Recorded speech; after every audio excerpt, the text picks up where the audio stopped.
Hedgehog TV. We now interrupt your regular scheduled programming for... This copyrighted broadcast is presented by the authority of the Pacific Coast Sports Racing Association and the National Association of... Any reproduction or rebroadcast, retransmission or other dissemination, or the use of this broadcast, descriptions or accounts of this show without the express written consent of the and the National Association of Professional Racing Leagues Incorporated is prohibited. On the PCSRA Sports Network from Learfield IMG College. Welcome to the PCSRA Weekly Show's 2020 season. We're glad that you're with us to celebrate 10 years of the PCSRA, and we hope to see you every Monday and Tuesday here in the PCSRA Blue Hedgehog Studios in War Acres, Oklahoma. Today's PCSRA Weekly Show broadcast is brought to you by Budweiser, Love's Travel Stops, iHeartMedia, The Oklahoman, Newcastle Casino, Devon Energy, Sonic Drive-Ins, Rudy's Country Store and Barbecues, Harkins Theaters, and by the Oklahoma Highway Safety Office, where we encourage all of you fans that together we can end DUI. Now, in its 10th season with the call of today's PCSRA Weekly Show from the Blue Hedgehog Studios in War Acres, Oklahoma, here he is, the adorable Blue Hedgehog, the voice of the PCSRA. Here he is, Daniel Voyles.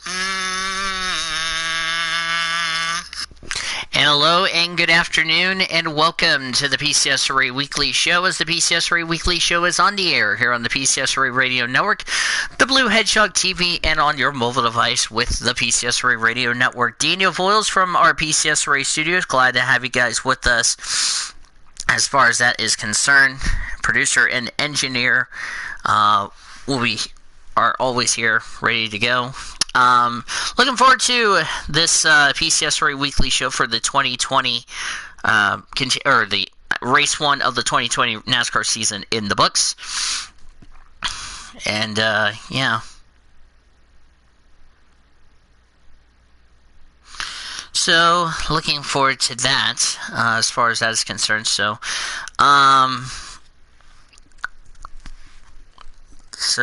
yeah.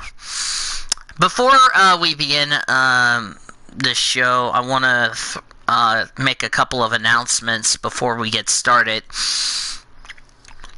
And the first of which is that due to the fact of the whole drama situation, which 9 times out of 10 could be a little bit sketchy, so I'll discuss more about the whole situation with what has happened over the weekend. We'll talk about that very soon.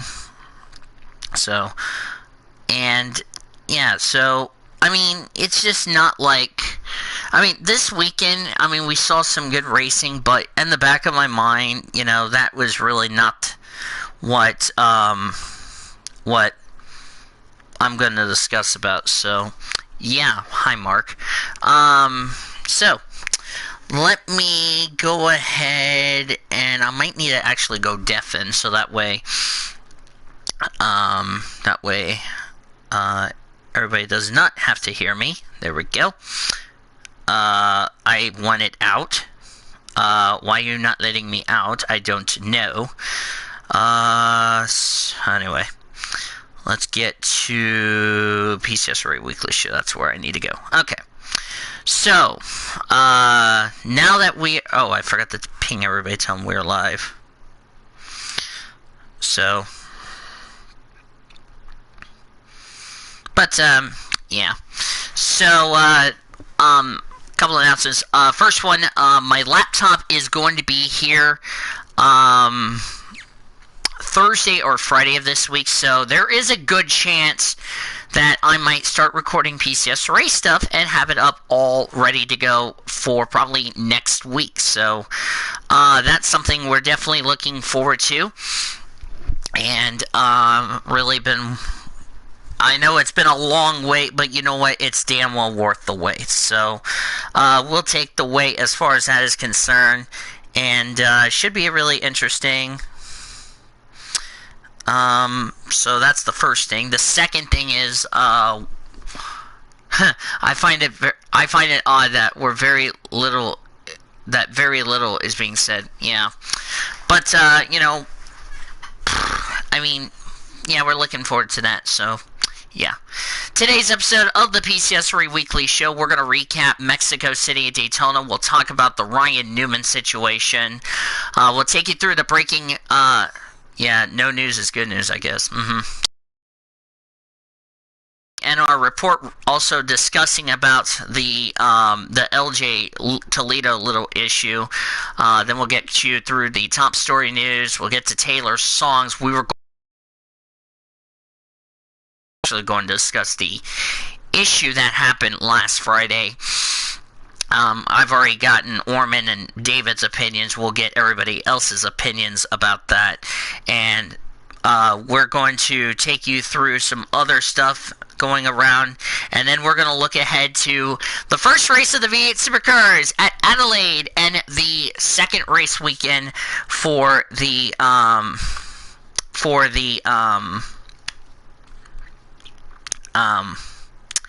NASCAR weekend at Las Vegas. I just got the entry list just seconds ago before I came on the air. So yeah, that's pretty much how that's going to go. So with that said and all that, let's go ahead and introduce the panelists that are here on the PCSRA Weekly Show. Joining me for the PCSRA Weekly Show is David Heller, even though he's going to be getting ready to go to college shortly because of the fact he goes to school at Rose State. Yes, sirree. We also got the birthday boy, Mr. Nathan Orman. Yes, yay, happy birthday. If you've not sent Orman your birthday wishes, then I don't know what's wrong with you. And then we got the amazing Zachary, I love to make random songs, Taylor.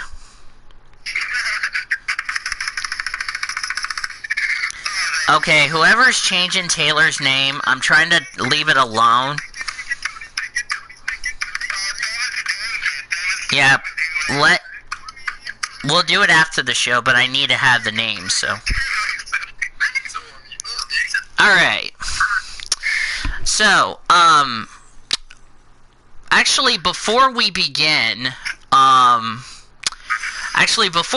recapping Daytona, Mexico, as I was saying, before we begin recapping Daytona, Mexico City, I want to get straight into Zachary Taylor's thoughts, because we already heard from Nathan Orman, David Heller on Saturday, if you weren't with us for the press conference. So, Taylor, I'm going to start with you. What was your reaction to the press conference of what has happened over the weekend? And we'll talk more about this when we get to the NR report. What's your thoughts on the whole issue, Taylor, from Friday to now? You're talking about the LJ thing? Right? Yes, the LJ thing, before we get into recapping. Yeah, okay, I'm just clarifying to make sure I wasn't being a dripping rain all over here. Taylor's Nathan. David.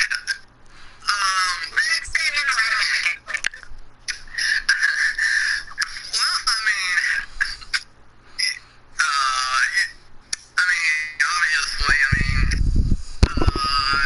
he kind of got himself into some really big trouble, and was calling people names and everything. So, I mean, in a way, he did kind of deserve the punishment that you gave him. So, for what he did. So, I mean, and obviously he did make some pretty rude comments, so. Yeah, I would agree with you that. By the way, just warning, that's how far of the volume I can go on Discord, since we're in a voice chat, because I can't go any further. Just if anyone's asking me to turn the volume up, I can't do anything about it, so. Just letting you know. Okay, now that we got that low, and we'll talk more about this when we get to the NR report, if you know what I mean. So, I got no comment on what you just said. But anywho, let's kick off the PCSRA Weekly Show, starting with Mexico, recapping the Mexico City E-Prix, the fourth race of the FIA Formula E World Championship. I have to say it was really an interesting race. Everybody did get away from the start, but we had our first incident, which we had our first safety car, which I believe it was Lauderer, or De Vries. I don't know what the first safety car was.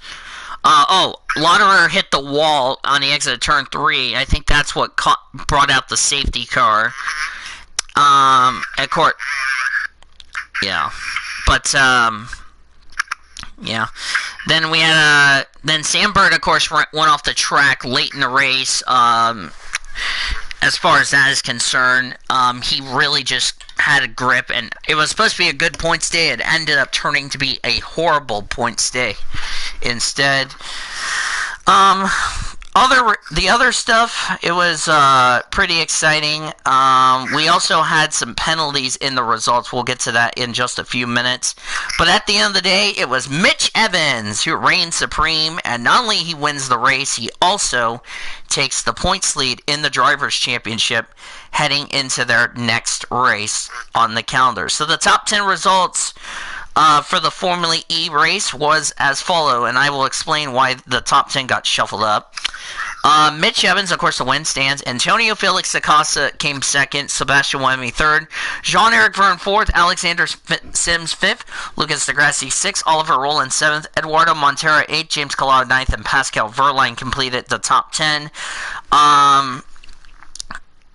Robert French, who originally finished 6th, he was actually dropped to 12th after using activating attack mode.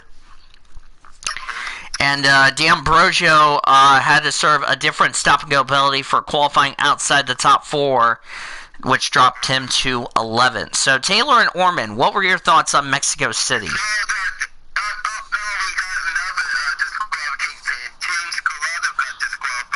Oh, I didn't. Well, it. Well, it didn't. I didn't see that. So.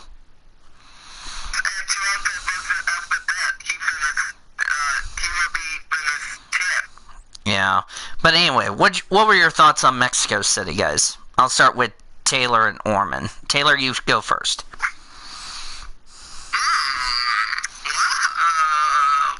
Honestly, there was some drama after the race with the disqualifications and everything. But aside from this disqualifications and everything, I think it was a pretty good race, and the race seemed like it was pretty good. So, and everything. So, obviously, it sucks for everybody that qualified because they probably were actually going to get a pretty decent finish. So that happened. Okay, Nathan Orman.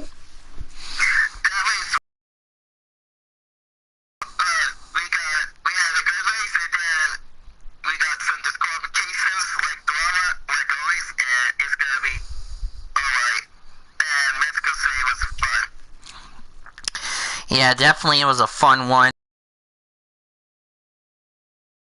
What would you rate Mexico City E-Prix?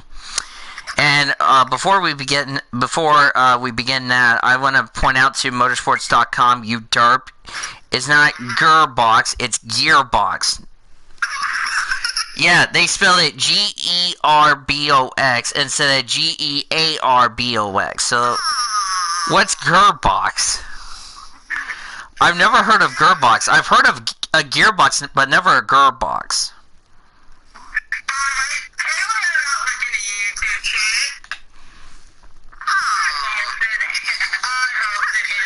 So if I had to give the Mexico City E-Prix race, I will give it an 8. What would you give it, Orman? As I keep hitting the wrong button. What about you, Taylor?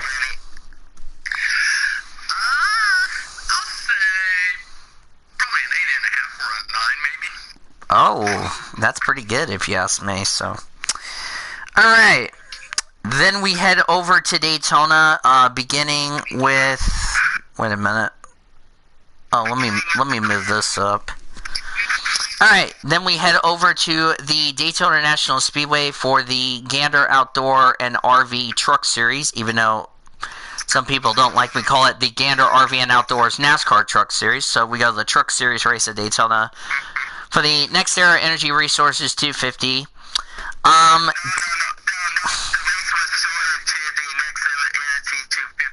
Well, either way, it's still the Next Era Energy Resources 250. But anyway, did not watch because I actually went to bed. Because I was not feeling confident. So, yeah, let me explain how the race went.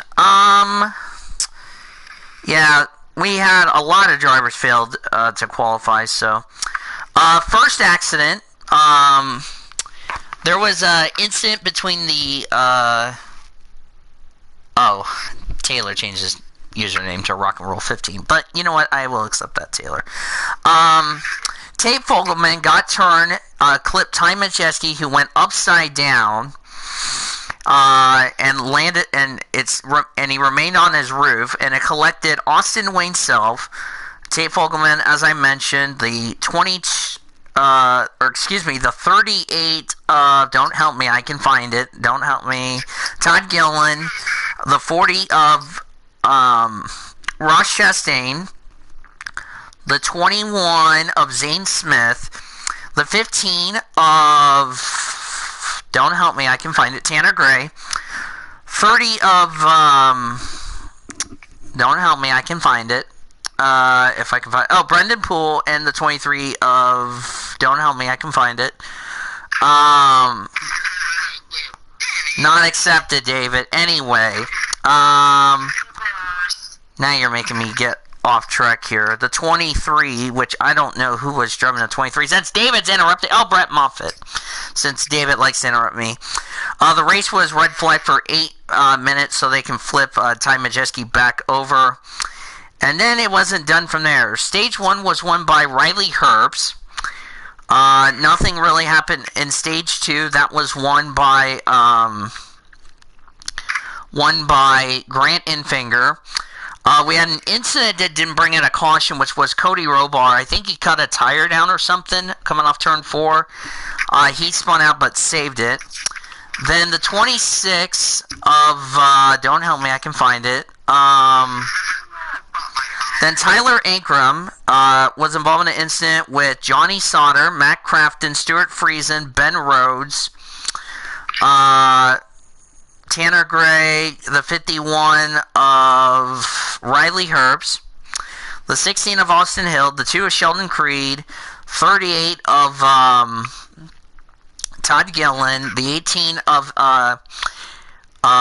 don't help me, I can find it, Christian Eckes, the 97 of Jesse Little, the 7 of Corbin Forster, Timmy Hill in the 56, coming off turn number 2, and then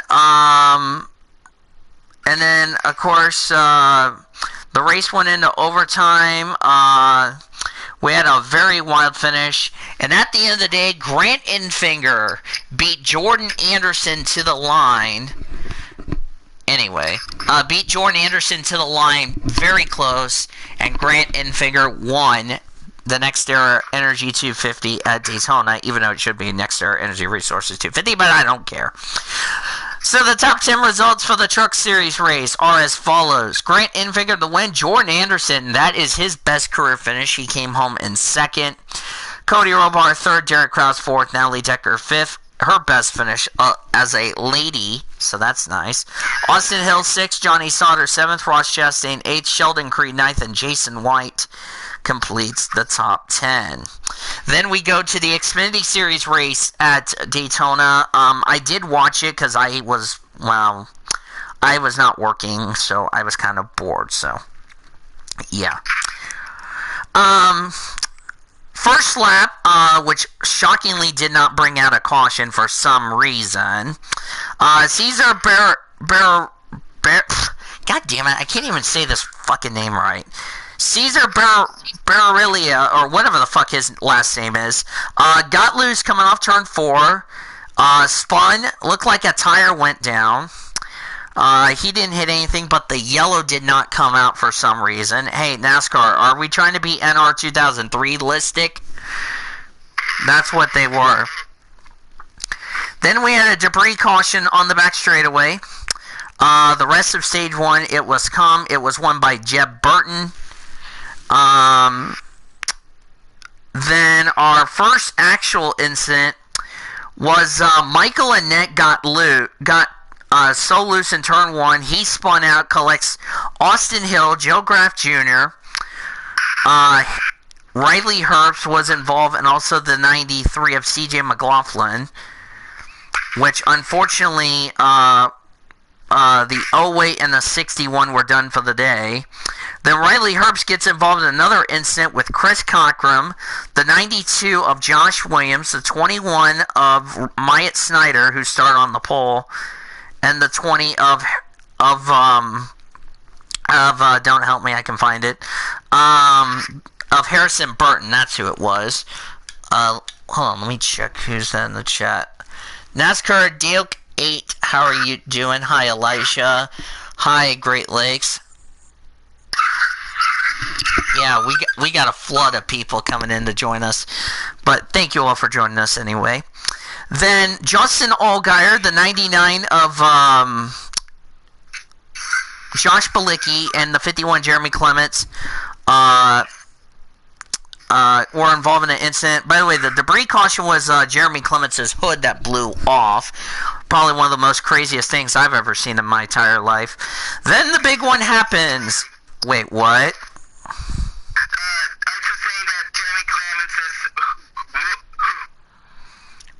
What? What did you say?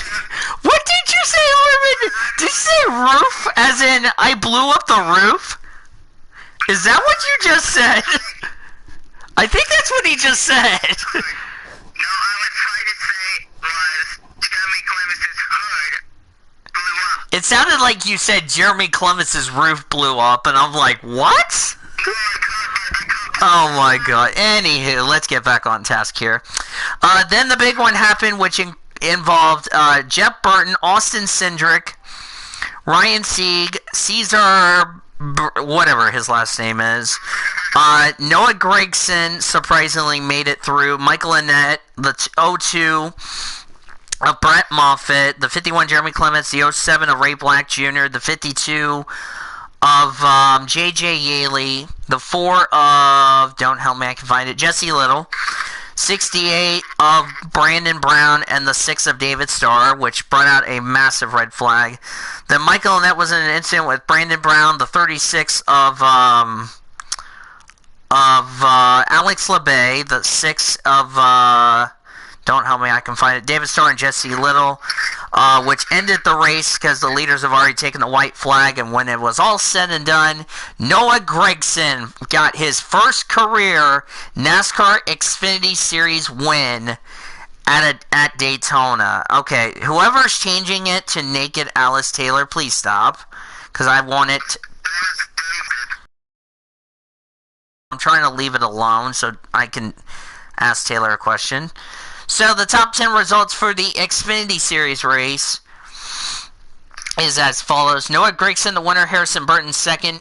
Timmy Hill, which I need to also mention, his team actually got a level 2 penalty, which was a 75 owner point penalty. Crew chief suspended for 6 races because of the front end. Because of illegal tape. They came home in 3rd. Brandon Jones 4th. Chase Briscoe 5th. Justin Haley 6th. Brandon Brown 7th. Ray Black Jr. 8th. Ryan Sieg 9th. And Alex LeBay completes the top 10. He was also the last car on the lead lap. Then we go over to the Cup race, which first had to resume a race. They ran 20 laps and then had to resume the race to yesterday after it was suspended due to inclement weather, which no free pass was needed because all 40 cars were. This requires membership, right? Well, if you want to talk about NASCAR and you want to join my server, you can just click on my channel. Yeah, if you're a NASCAR fan and you want to join in, you can. Just DM me and I can get your role updated. So, I only caught the end of it. I didn't watch majority of it because I was at work at the time. So, yeah. First actual incident when the race did resume. William Byron tried to throw a block on Ricky Stenhouse Jr. The two made contact. Byron goes spinning down the back straightaway, catches a little bit of air, goes into the inside wall, does some pretty significant damage to the front end of his Exalta Chevrolet. William Byron's day sadly was done after a very promising speed weeks he had. Nothing else happened in stage number 1. That was won by Chase Elliott, so hooray. I got no comment on that. Then Quentin Hoff got turned by Eric Almirola down the back straightaway, and BJ McLeod got caught up in his incident. That brought out the 4th caution, second for an on-track incident. Nothing else happened in stage 2. Denny Hamlin took stage number 2. And then we had the big one that strikes, that we always talk about at Daytona and Talladega. Also, you saw my identity, right? I'm actually not paying attention to the chat right now. I'm actually, yeah, if somebody wants to take care of the person that, wait a minute. I'll be there in a moment. By the way, if you guys want to change your names to your regular names, you can, okay, to the people in the call. So that way nobody puts the word naked and all that, because I don't need that on there during the weekly show. So anyway, getting back to the task in hand. Brad Keselowski, Eric Almirola got together down the back straightaway, caused a massive big one. Cars were involved that were Brad Keselowski, Kurt Busch, Jimmy Johnson, Bubba Wallace, Eric Almirola, Martin Truex Jr., Ryan Blaney, Austin Dillon, Justin Haley, who had a very good race going, Alex Bowman, the 77 of Ross Chastain, 36 of David Reagan, the 38 of John Hunter Nemechek. Tyler Reddick was also involved, along with Chris Buescher, Matt DiBenedetto, Brendan Gaughan, Joey Logano, and Ty Dillon. That brought out a 12-minute red flag. Then the 27 of Reed Sorensen and the 66 of Timmy Hill got together down the back straightaway. It looked like Hill broke something on the car, which caused those two to go in the wall. During the first overtime, Joey Logano got involved in an incident with Chastain, Chase Elliott, Ricky Stenhouse, Tyler Reddick, Ty Dillon, Eric Almirola, and Christopher Bell. What happened was the 77 went to go underneath somebody below the yellow line, hit the apron, and collected that mess down there. And then the 14 of Clint Boyer got hit by the 16 of Justin Haley and collected Michael McDowell. Tough break for those guys. And then the most chaotic race in the world. So, oh, I think I already know who that person in the chat is. But anyway, yeah. But coming to the checker flag, probably one of the most violent wrecks we've seen in quite some time. Which I think a lot of people were really surprised. Ryan Newman made a couple of blocks when it happened, trying to block. He and some people are saying this is actually Denny Hamlin's fault. It was actually Ryan Blaney who turned Newman. Newman hits the wall, goes in the air, gets hit in the roof by Corey LaJoy, or not Corey, gets in by Corey LaJoy, goes flying in the air. It was side by side, probably one of the most closest finishes we probably ignored, as Denny Hamlin for the second year in a row wins the Daytona 500, but the win was more than likely not the concern of us race fans.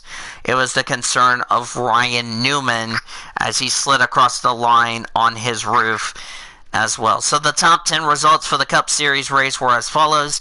Denny Hamlin, the winner. Ryan Blaney, second. Chris Buescher, third. David Reagan, fourth. Kevin Harvick, fifth. Clint Boyer, sixth. Brendan Gaughan, seventh.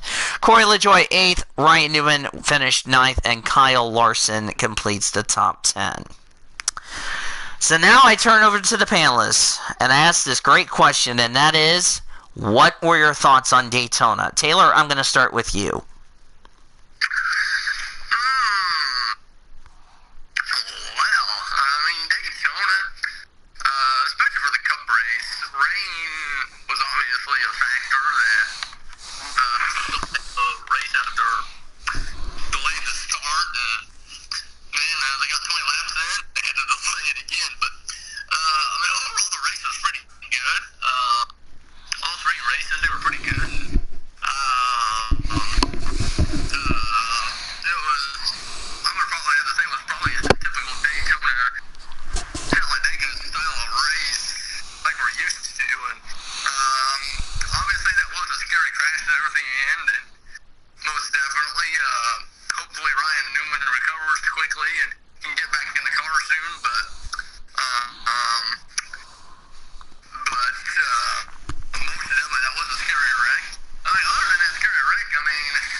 Let's do David Heller next.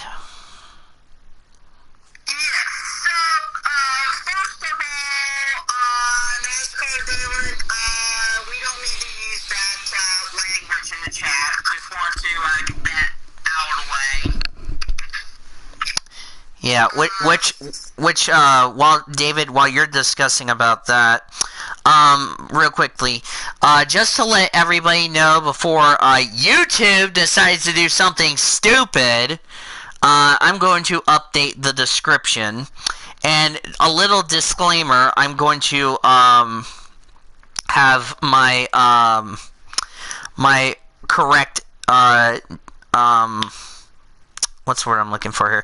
Correct Instagram, because YouTube did something illegal that I'm not going to say on this channel. Okay, go ahead, David, while I'm updating the description.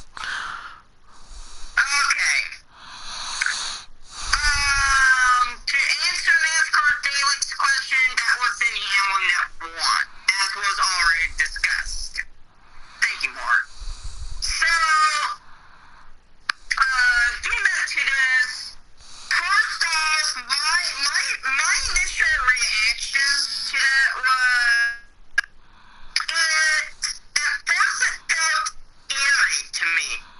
It had a 2001 kind of a feeling when Ryan Newman wrapped. My concern wasn't the fact that Denny Hamlin won the 500. My concern was the well-being of Ryan Newman. And when I saw the looks on my choice and Jeff Gordon's faces, I knew then that it was 2001 initially all over again, because the faces looked pretty similar when Jerry was on the call, but was with DW and Larry McReynolds, which, by the way, this is the 19th anniversary today of Dale Earnhardt's passing. Oh, whoops. And so, outside of that, I thought the race was about average at best. It was single file at different points of the race, but toward the end, it got pretty interesting, to say the least. So, Yeah, and the reason, like I said, I only caught the end of the race because, like I said, A, I was at work, and B, I only watched a little bit of it Sunday before I had to go to work. So yeah, so I kind of didn't. So the only race I didn't watch was the truck race because like I said, I had to go to bed. But for some people asking why would I have to go to bed when I went to bed early, it was because I was just getting tired. So yeah. Nathan Orman, your thoughts on Daytona? Truck's race was good. The training race was good too. The cup was amazing until the big wreck happened, and I will never gonna be seeing that wreck ever again. But anyways, the weekend at Daytona was great.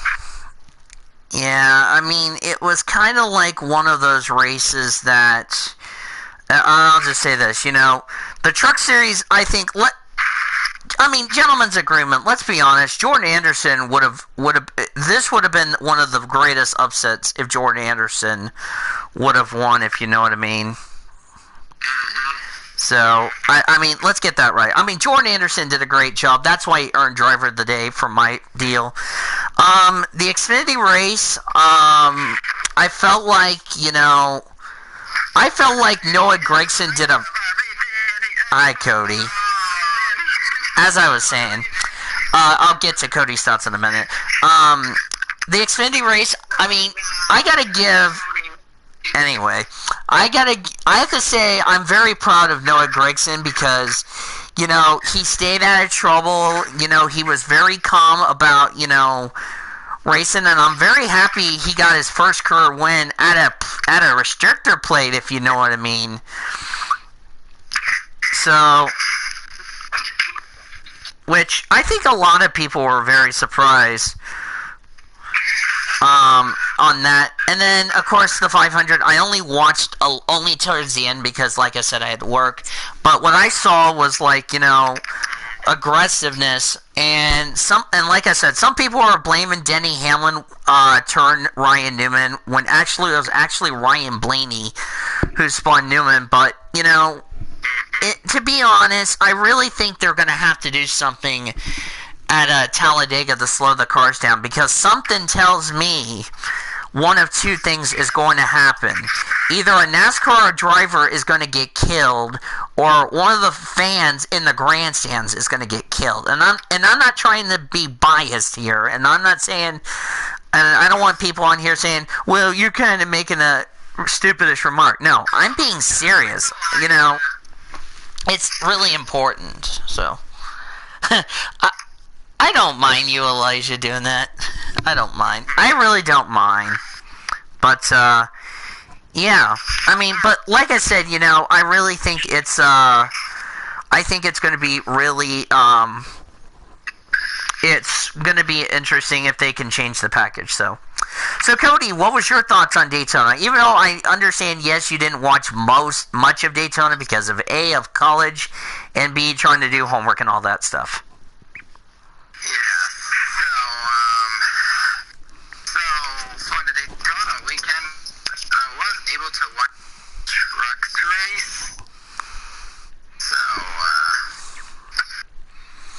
okay, I was just reading a message that Danny's gonna say about picks which I was staying away from. But, so for the Truck's race, I thought it was probably the most exciting race of the weekend. I mean, bunch of lead changes and bunch of battles towards the front. People that we've never have seen too good before have managed to. Alaposi, how are you doing? Sorry to cut you off, Cody. So I thought it was a really good race. I think I won for the first time in more than a year. It's nice to see him winning again. Mm-hmm. Xfinity, I watched most all the race, and I thought that one was not as fun as the Truck race. It was really great, and Noah Gragson getting his first career win is actually amazing. I was happy to see JM Motorsports winning for at least the second year in a row, might be third, and Noah Gragson finally winning for the first time. He's been striving for it for over a year now. He's finally got one. Great job for him. And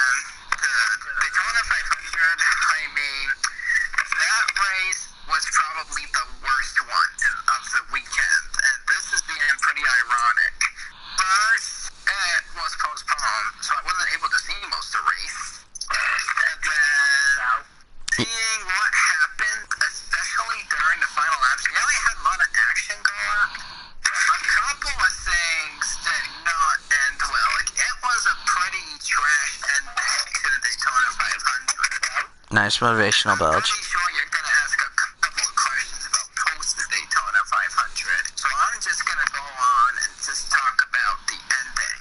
So I only get to see one replay from that crazy and horrendous crash in the final lap.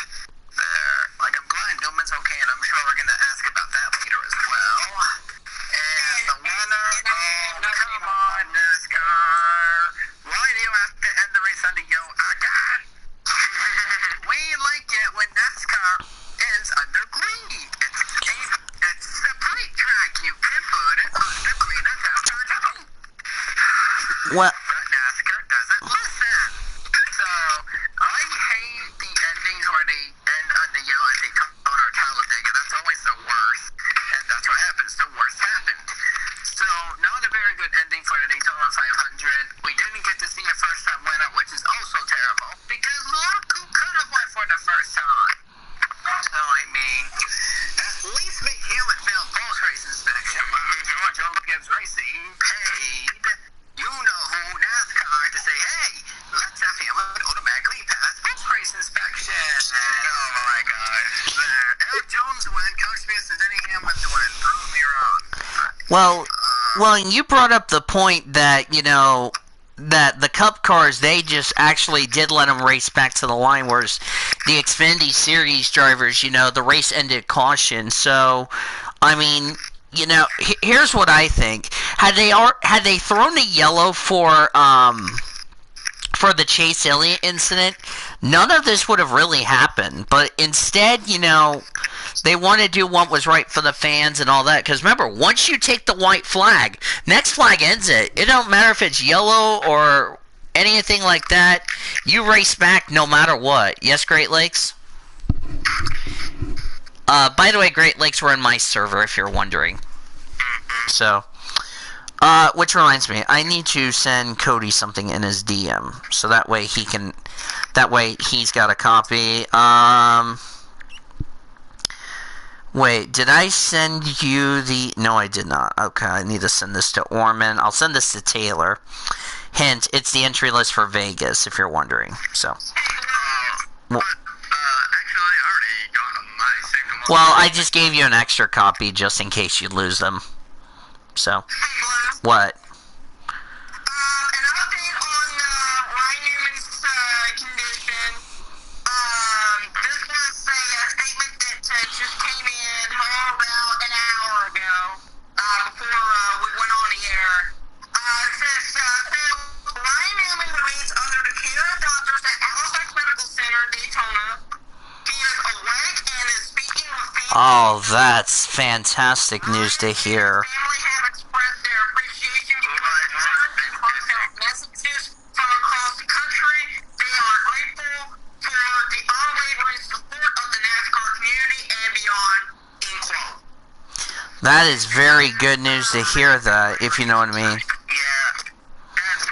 That's very good news to hear because I'm glad Ryan Newman's going to be okay. So even though he'll be still in Daytona Beach, so and let's also talk about, before we get into the other stuff, I know, bear with us because we have a lot to talk about.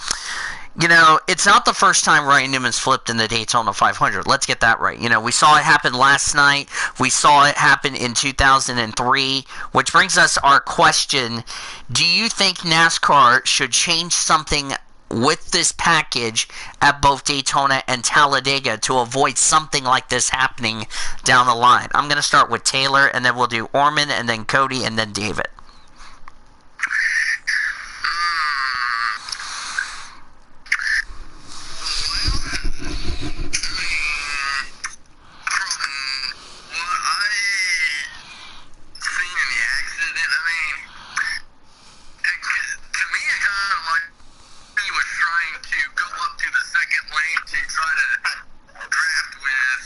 Wait, who joined? Hamlin up in the second lane there, and he quit Newman. To me, that's what it looked like to me happened. Blaney thought he was good to move up, and he wasn't, and he quit Newman. So, you know, obviously, nobody wants to do that. So,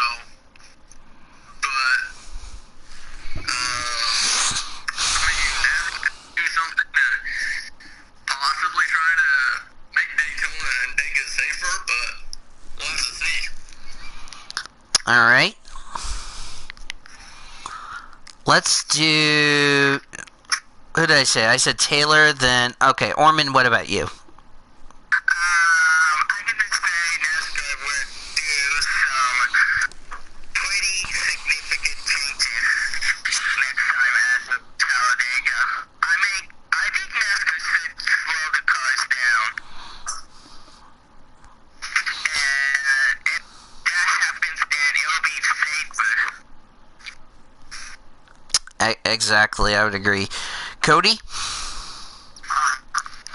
What was the question? Do you think NASCAR should slow the cars down when we go to Talladega? I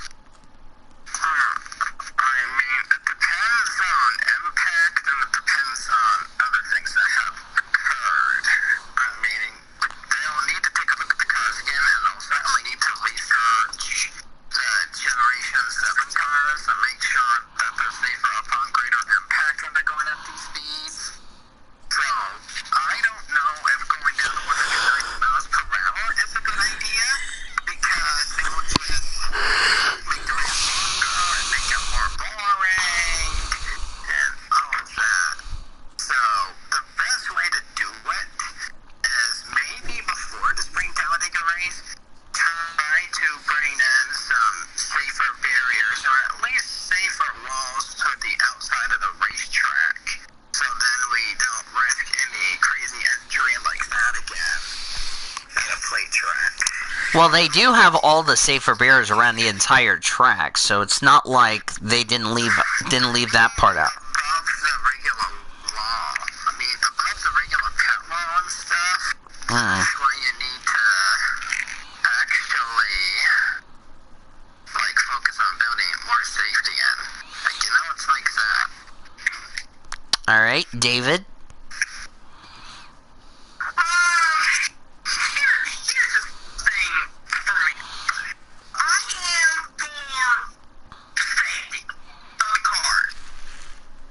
I am for all that. But I don't want to see the quality of the racing go down to the levels that we saw in the Car of Tomorrow era. Which was very boring and not entertaining. Let's just put it that way. So, really, the only thing I can think of that NASCAR can do to ensure that we maintain the excitement without, compromising the safety would be to, as Cody said, put in, extra safer barriers on the walls of both Daytona and Talladega. Would be my recommendation. Yeah, I think that they're going to have to do something. I think the big change is probably going to be that spoiler, because as far as the package, because you're either going to have to put the restrictor plates back in, or we're going to have another incident like this at Talladega, if you know what I mean. I think that's going to be the deal. So, folks in the chat, let me know what you think as far as that's concerned. Oh, and by the way, David, that is a 2-letter word and an SM word you just said in the chat. D-word. Yeah, here's a little statistic I need to mention. Since we've gone to, now drivers gone to the care center, we've had, and this is why I say this, we had Jamie McMurray 2018 flipped. We had Allmendinger flipped the spring race at Talladega in 2017. McMurray flipped in practice. We had Kyle Larson and Brendan Gaughan flipping at Talladega last year. Then Newman flipping this year. I really think they're going to have to do something, especially to the spoiler and to the package, to make sure it's much safer and we don't see cars going backwards, because we need to have the car stay on the ground at all times. So, let's get into the news and notes with the NR report. Starting with let me see. I think there was a news. Let me go find it. If I can find it on here. I'll talk about PCSRA off air regarding about this, and I think I now know who's commenting in the chat, but I'm not going to say his name out loud. Of course. Wait, what? I'm not going to say until we talk about this off air, but no word on when we're going to go to Texas, because let me check the Texas one-offs. I think they're closed as of right now. I think. I could be wrong. But, of course, I did run in the ASCC. I finished 87 laps down 20 seconds because I had some problems on the car. The WLA Monster Energy Cup Series that was supposed to be today got postponed because of the Ryan Newman situation. Should be back sometime next week. We're really looking forward to that. Nathan Orman Motorsports has signed Zoe Perry to make her PCSRA debut in the Truck Series for 12 to 16 races, but a number and a sponsor has not been announced. Zoe Perry has had some previous experience in the NR community. She's ran in the Divas series for the NURA series, so yay. Really excited about that. Let me see here.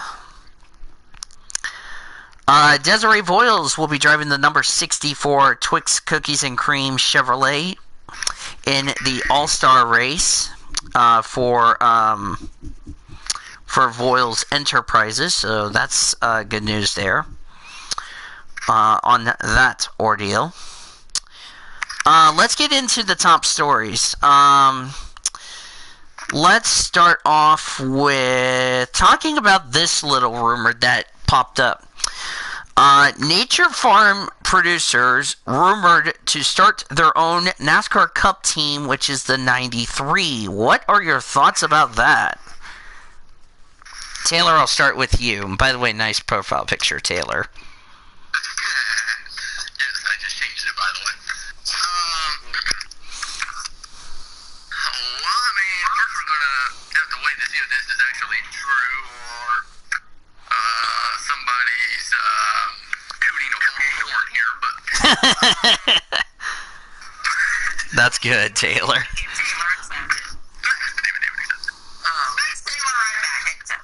Anyway. But it also will be interesting to see who they're going to possibly get for their driver if this is actually happens for them.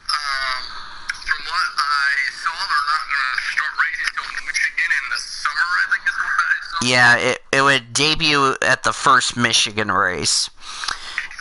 If this is confirmed, but it's, as of right now, has not been official, but as you said, we'll just have to wait and see on that little deal. Yeah. Alright, Nathan Orman, what about you? This is interesting. I cannot wait to see who can drive the 93 car, and this is going to be interesting to see if that team comes into NASCAR. Yeah. If it does, I'll be saying the part, it would be strange to see the 93 on track without the name BK Racing in it.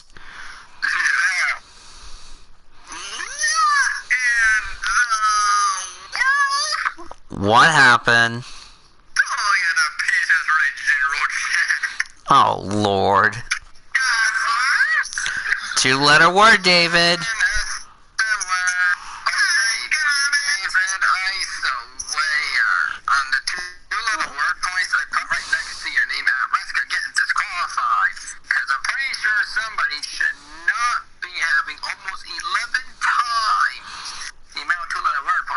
Wait a minute.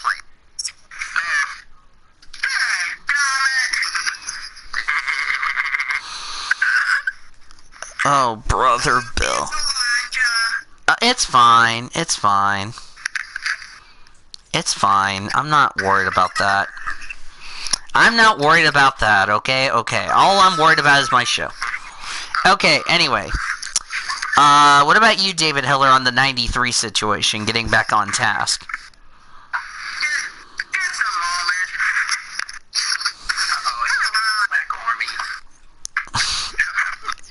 And he accepted his own roast again. GG. Yeah.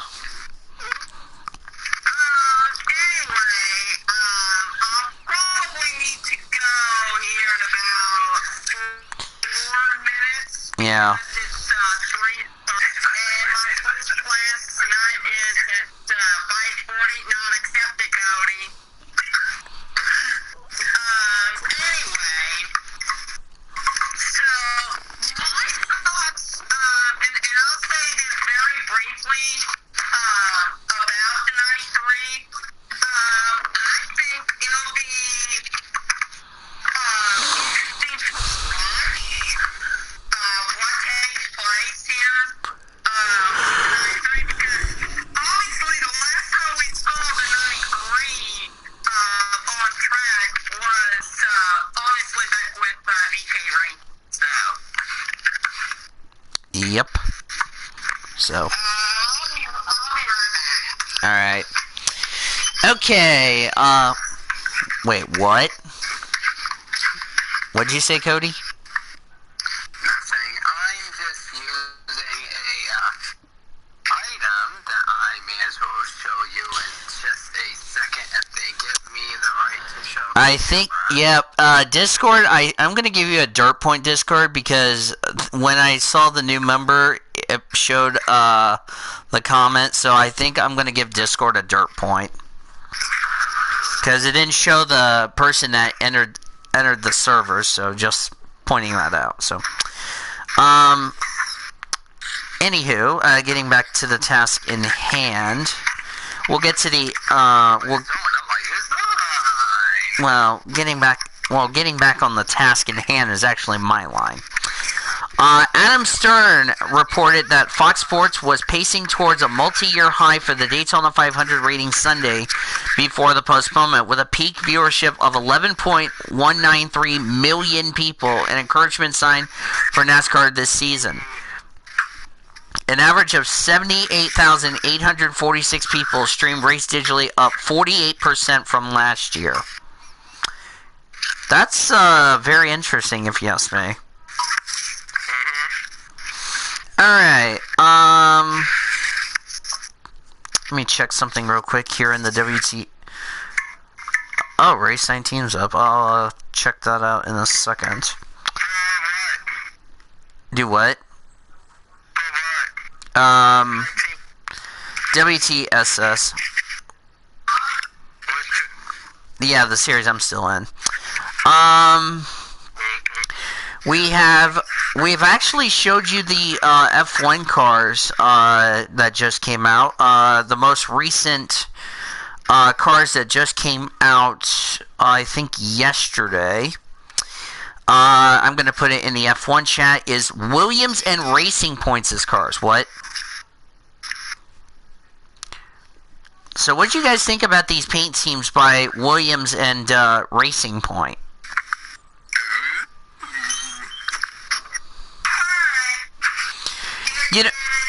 You know the Williams. Yeah, sorry. All right. See you, David.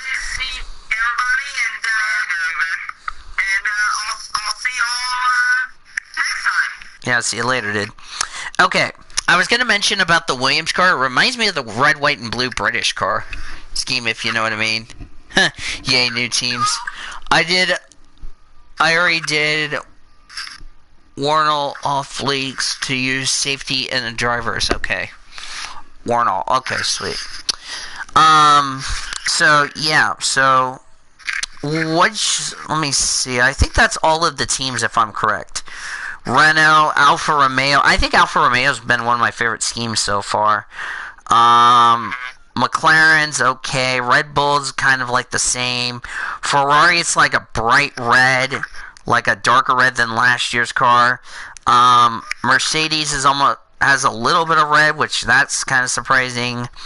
Haas reminds me of the car from last year, or in their debut year. And then Williams looks like red, white, and blue, and Racing Point, is Racing Point. So, yes.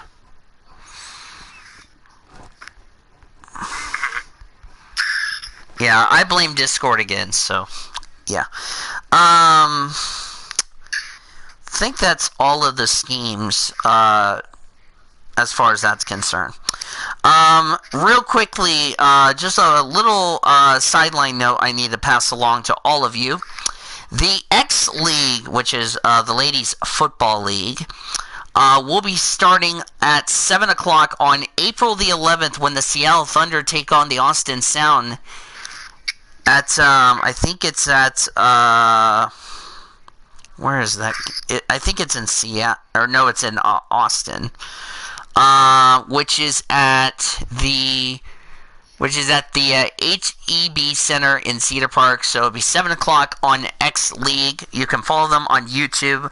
I will be putting all of the game links in the X League server, so you guys can check out past games and all that. Of course, 7 o'clock is kickoff from Cedar Park, Texas. So hope you guys are looking forward to that. Okay, let's just get right into Taylor's song, and then we can get caught up on some other stuff going on. So Taylor, go ahead. If you want to do a roast about somebody that's not in this call, you can, but that's up to you. Alright, see ya. There goes the birthday boy. I guess Tinkerbell needed Orman.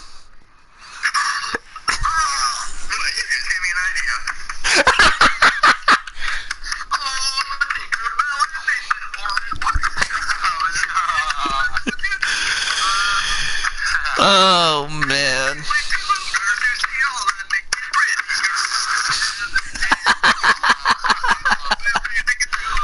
Oh man.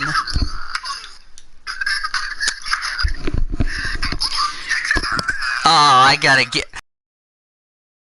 I'm glad it was not a Cody song, because if it was, Cody would kill you for that.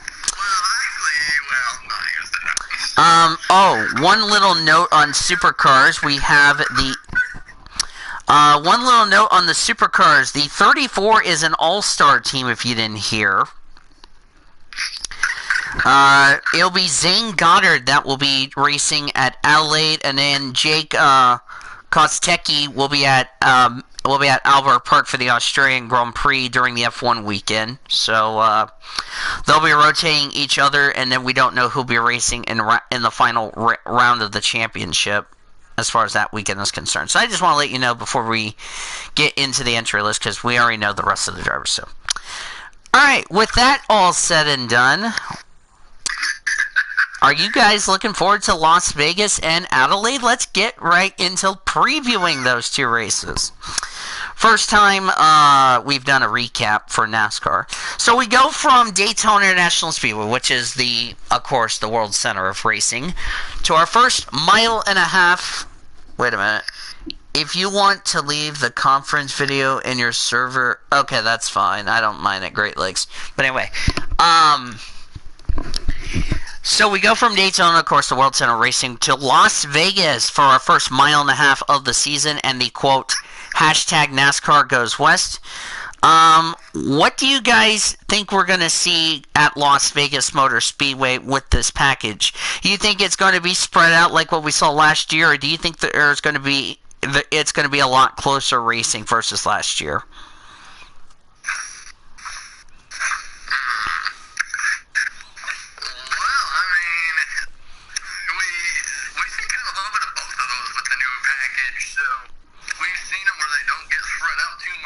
Every once in a while, they do get spread out, but, for the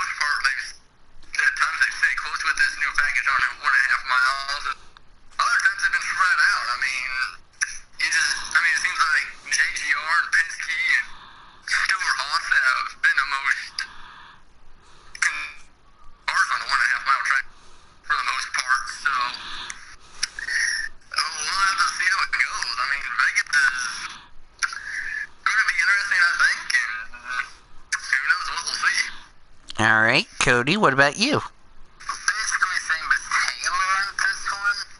I mean, honestly, even though it'll probably not be as exciting as Daytona, it'll probably still have some decent racing over there anyway. Oh, yeah. And finally, looking ahead to Adelaide, our first race weekend of the V8 Supercars. You know, of course, the same drivers, as I mentioned, of course, with the 34 being an all-star race. Now, Adelaide, of course, we've seen how the racing has gone in the past. Do you think we're going to see any different racing, or is it going to be the same as it always? Taylor, I'll start with you. Excuse me. Nice motivational belch, Taylor. I think we'll see a lot of what we're used to seeing there,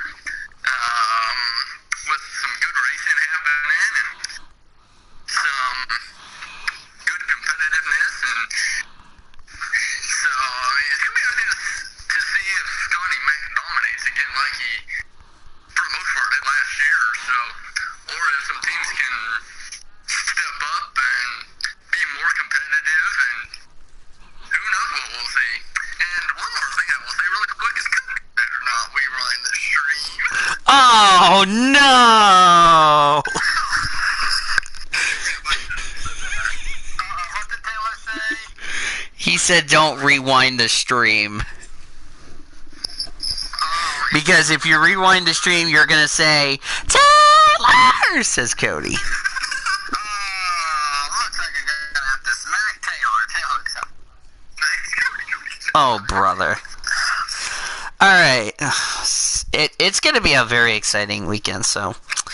Alright, with that all said, let us get right into the predictions. Predictions are brought to you by Rocket Mortgage by Quicken Loans. Rocket Mortgage is with you every step of the way. For those of you new on this channel and you don't know how our predictions go, it goes like this.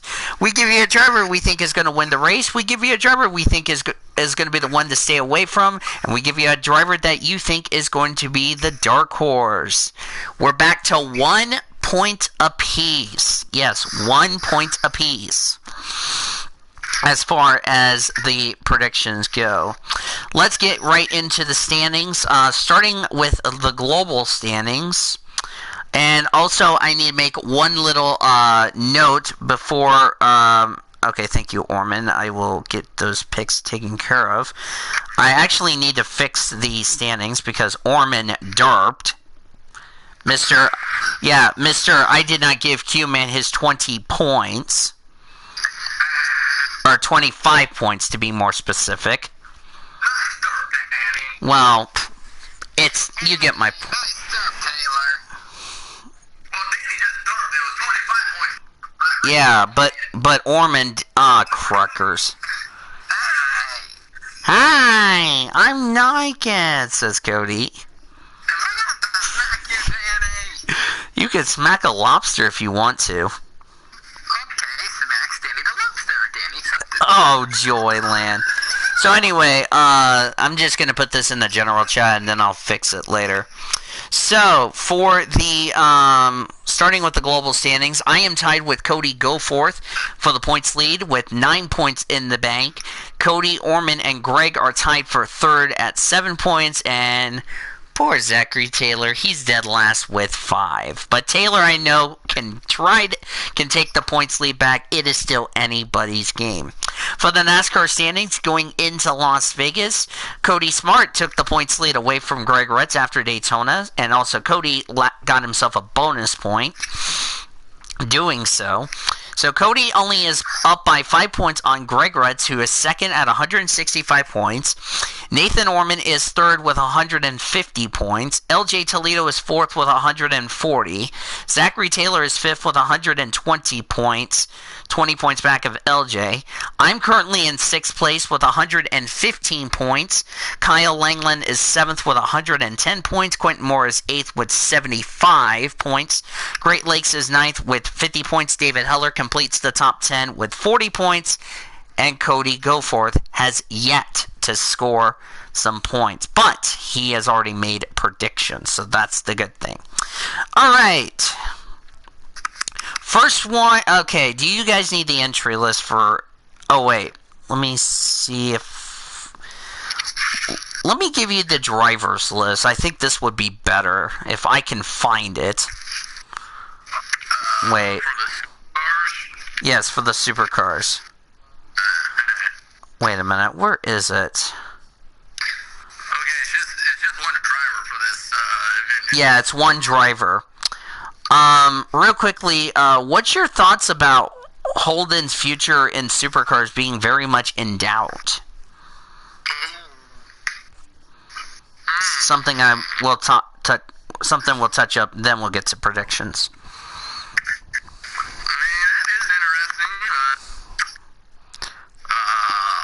Oh, Barnes and Noble, where's the freaking entry list? I had it a second ago. Wait a second. No, let me look at one of the chats, because I think I pinned the... Wait a minute. I thought you put it in the president chat if I'm not mistaken. Yeah, I'm looking at the president's chat. Let me check. Yeah, I put it in the president's chat. It's in the president's chat.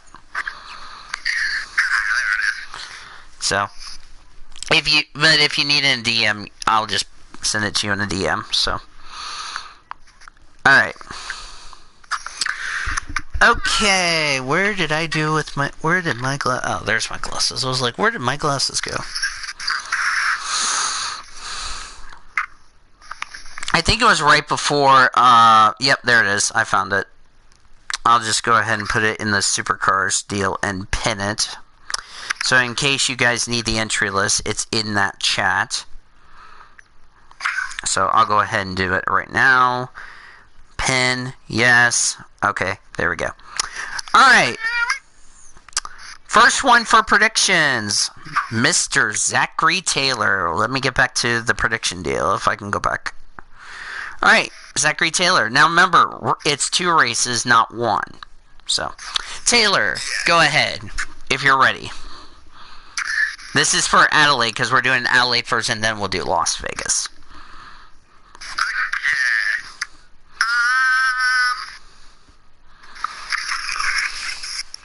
the driver to stay away from for race 1, I'll say Gary Jacobson for race 1 as a driver. Stay away. Gary Jacobson.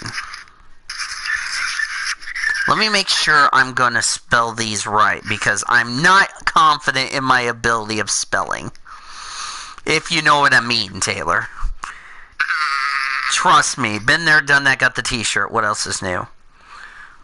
Alright. You said Gary Jacobson. Let me make sure I spelled it right. Let me see. See. Nope, I spelled it wrong. Barnes and Noble! Well, I didn't know how it was spelled. Okay. Alright. Who's your dark horse? Taylor, who's your dark horse?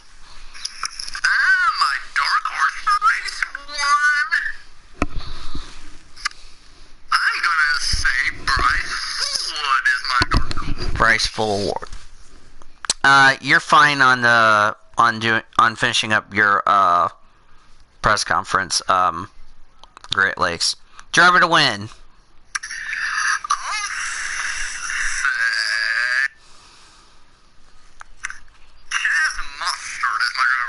Wow. Race number 2. My driver to stay away from for race 2, I will say Will Davidson is going to be my driver. Will Davidson. Dark horse. I'll say Mark Winterbottom is my dark horse. Mark Winterbottom. And your driver to win. I'm kind of debating between a couple drivers, actually.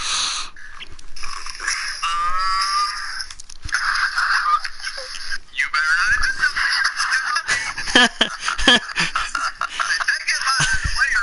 He said Scott.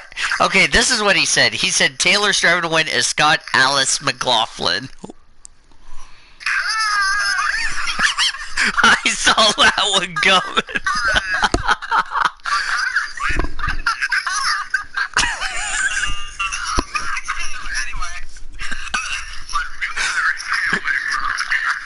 Don't you mean your driver to win, not your driver to stay away from, Taylor?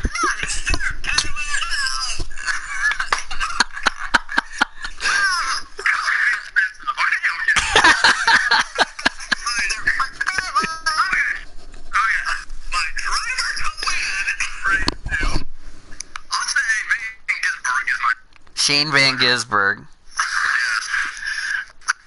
That was so funny, Cody. You did that.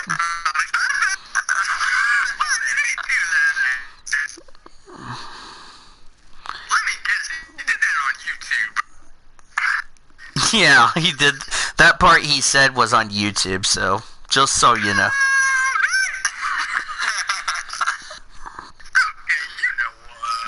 You know what? You're getting it now, says Cody. Alright. Speaking of Cody, remember, we're only going to do Adelaide first, and then we'll go to Las Vegas before anybody has a... Just to clarify. Cody's next! I just put the entry list also in the supercard chat, so if you lose that, I have it pinned. Alright, I'll go take a look. Some sandwiches here, says Elijah.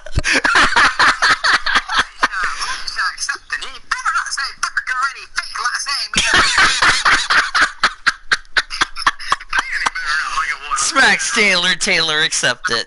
I said it first. We tied up Coca-Cola Borman.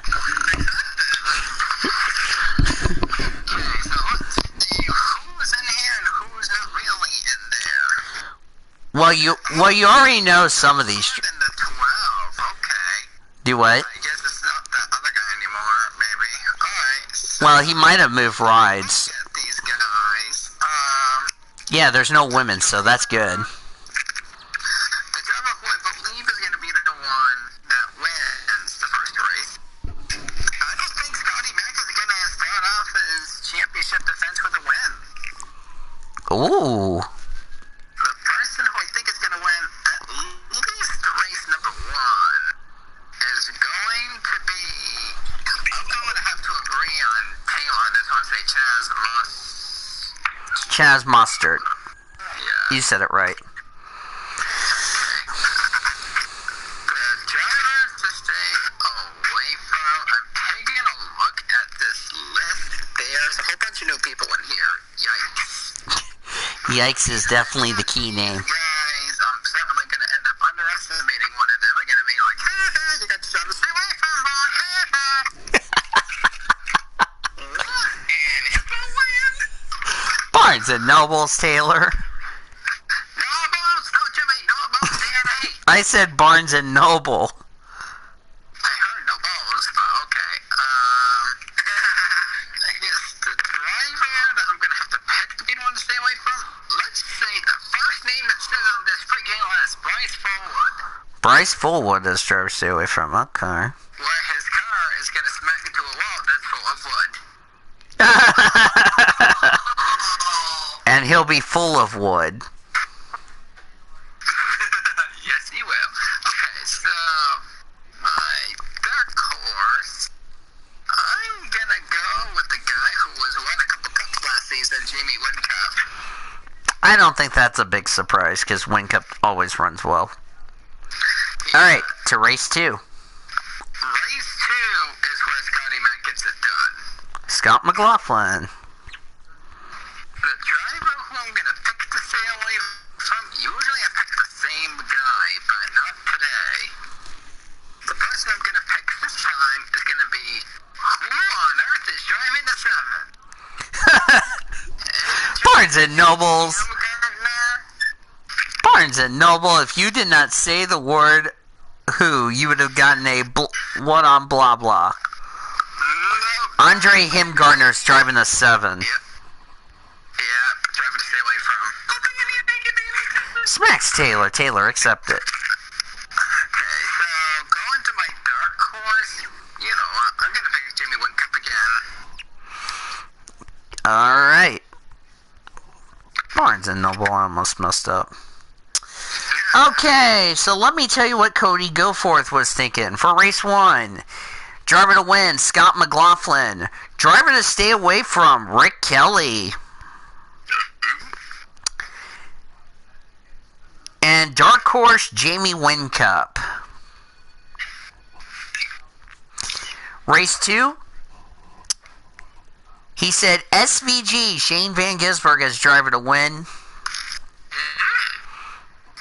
Bryce Fullwood as the driver to stay away from. And the dark horse is Scott McLaughlin. Okay, Taylor, that should be a girly point. For Nathan Orman, first off, let me check. Okay, I'll continue to read that. For Nathan Orman, we'll get to his picks. Race 1, he picked driver to win, Scott McLaughlin. Driver to stay away from, Lee Holdsworth. Shane Van Gisberg as the dark horse. For race 2, he said Chaz Mustard as driver to win. Driver to stay away from, Scott Pye and Fabian Coulthard as the dark horse. So let me write those down. Scott McLaughlin, and then we'll get to my picks unless Greg shows up, and then we'll go to Greg, and then we'll go to me. So Lee Holdsworth. I'm surprised somebody took Lee Holdsworth as driver to stay away from.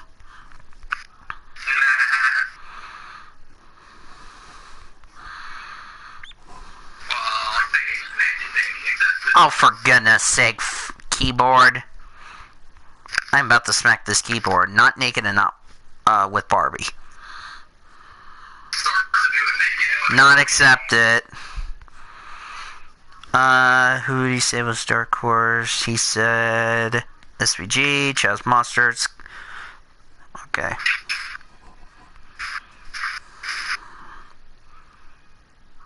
Yep. Chaz Mustard, Scott Pye, and then Fabian Coulthard for race number 2 for Orman. Chaz Mustard, and then we'll get. Alright, so Scott Pye, and then Fabian Coulthard as the dark horse. I got no comment. Alright, so until Greg gets here, it is my turn for my global picks. Driver to win race 1. I am confident it's going to be Scott McLaughlin. Driver to stay away from. I feel like this is a driver I think you probably could have taken as a good candidate. But if I had to choose a driver who I think is going to do pretty badly in the season as far as that's concerned, I think my driver to stay away from, I have to say stay away from Zane Goddard. Because I really don't know what he's going to do in the first race, and I think he's going to probably struggle. Dark horse, I'm going to agree with all of you guys. I'm going to go with Jamie Wincup. For race number 2, driver to win race number 2,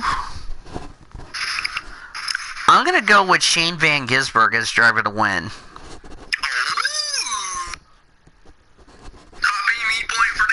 Not accepted. Driver to stay away from, I have to say stay away from Rick Kelly. Girly point, Taylor. And my dark horse, Scott McLaughlin. Why not? Alright, until Greg comes and joins us for the predictions, we're going to send it back to Zachary Taylor for his trucks for Vegas picks. So Taylor, who's your stay away from driver for trucks at Vegas? Okay. So Alright, cool. So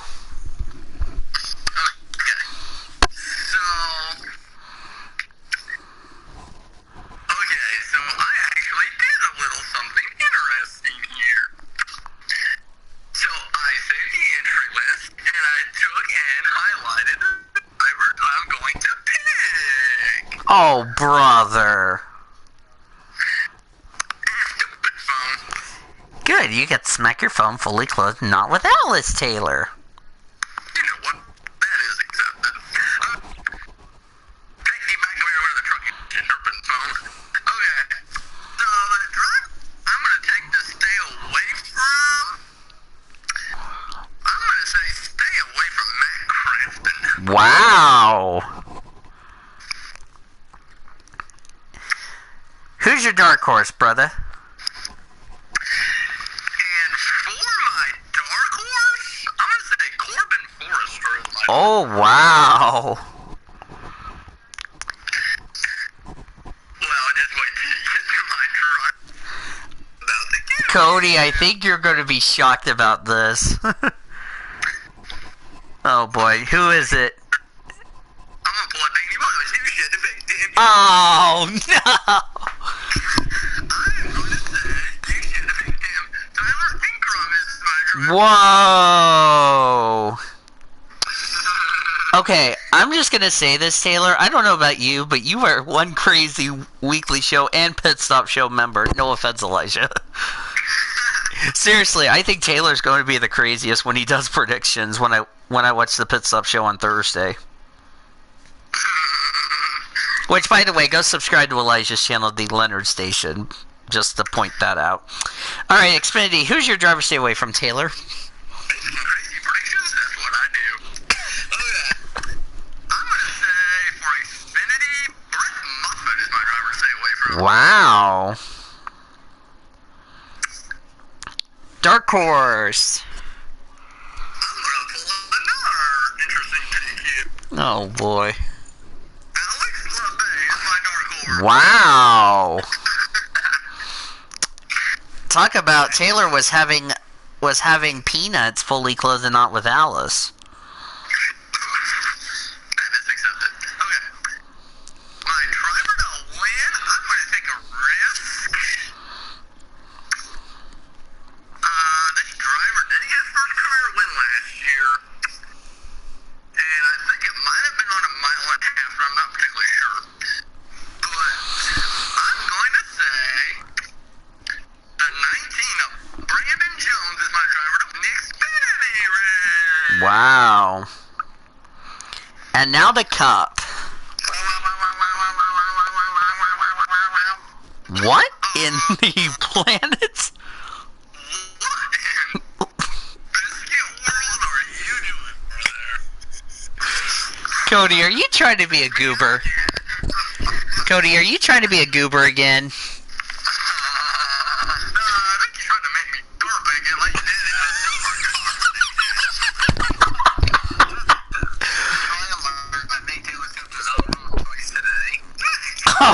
Oh, Joyland. Alright, who's the driver to stay away from for the cup race? Okay. I'm gonna pick a driver that we're not really sure how he's going to do just yet. So, the driver I'm gonna say stay away from, you can pick him. I'm gonna say Cole Custer is my driver to stay away from, just because I don't really know how he's gonna perform in Cup. Especially at tracks he's never been to. I mean, some of the tracks he's ran in the Xfinity Series he's been to, he's never been to Sonoma or any of those other tracks. So, dark horse. For my dark horse, I'm gonna take Matt Benedetto as my dark horse. Wow. I'm interested. I'm gonna be interested. It's gonna be interesting to see how he's gonna do with the Wood Brothers on a mile and a half. Alright, and your driver to win. Okay. Now, who I'm about to pick probably is not gonna be any surprise to anybody. I don't think so. I think I already got a good number of candidates to win Vegas. Cody may or may not be happy with me, but we'll see. Okay,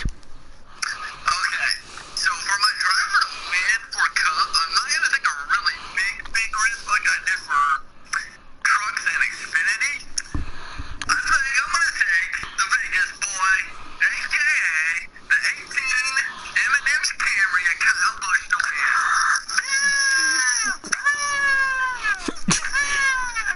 I don't know if that was a girly boo or if that was a weird boo, but okay, I'll take it.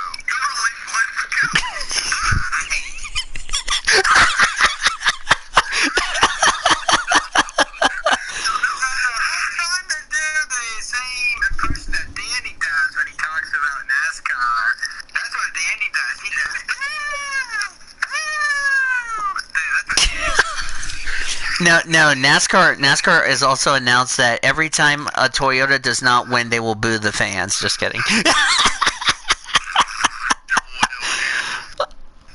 By the way, that was actually a good boo, Cody. I will give you props for that. Okay. Anyway.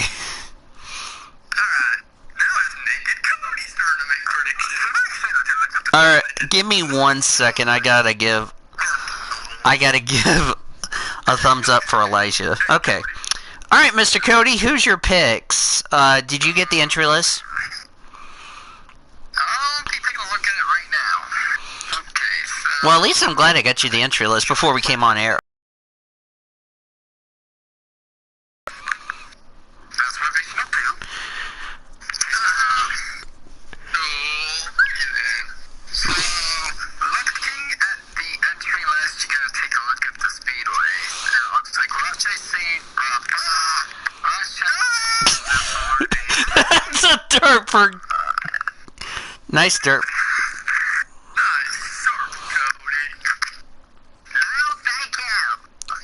What was that? I tried to do an impression from that Turkey Kitty Cat video. What? What in the name of turkey legs? Oh no, somebody's in that race and he's gonna win. Somebody's in that race and he's gonna win. Oh yeah, Kyle Busch. No, I don't think anybody's surprised. Kyle Busch is my gentleman doing the trucks because he's already gonna win. Okay, imagine if he ends up having problems, then what will Taylor do?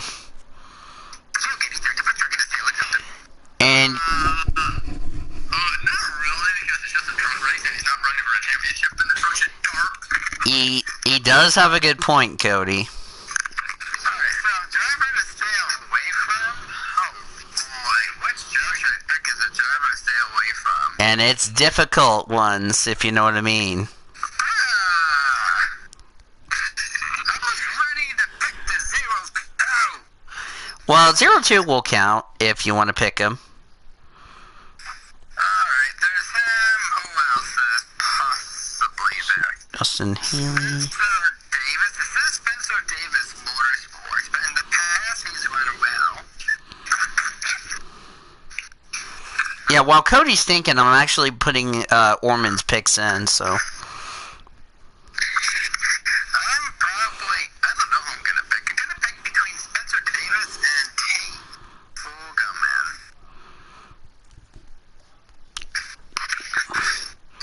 I think one of my panelists is about to get triggered on what Orman picked for driver to stay away from, but I'm not going to tell you until we get to that bridge. Spencer Davis, I'm probably gonna pick him as driver to stay away from. Spencer Davis? Okay. I have a feeling I know what Ormy did. Hint it is actually referring to Teal, I think. But we'll get to that when we cross that bridge, okay? Okay. Okay, so the dark horse, I don't know. This can be risky because it's coming from a new team. His performance over there almost got him the victory. That got me pretty impressed with them. So I'm thinking they can maybe get a top 10 run in Vegas. So I'm thinking Todd Gilliland is the dark horse. Oh. I mean, there's a risk that comes with that because it's a new team and stuff. Well, you do nail it on the head. Yeah. Oh, brother. Okay, so taking a look at the Xfinity series, or Xfinity, what do you got? Now, I want to remind you, Kyle Weatherman's driving the 74 is what I got confirmation, so.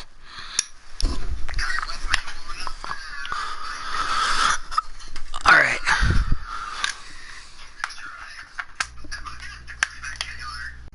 I don't know what Taylor did, so. So the driver who I think will be the one that will pick up the win at Vegas.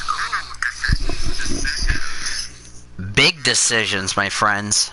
I don't know. I think I'm gonna go take a little risk at this one because let's be honest. I don't think Joe Gibbs Racing's rookies are gonna be used to their equipment just yet. Not as fast as Christopher Bell did. Maybe later down the road they'll maybe start winning a race or two, but not really. But Daniel Hemrick is in the race, which is interesting. So I think between two particular drivers, this can be pretty risky. This can come at a cost.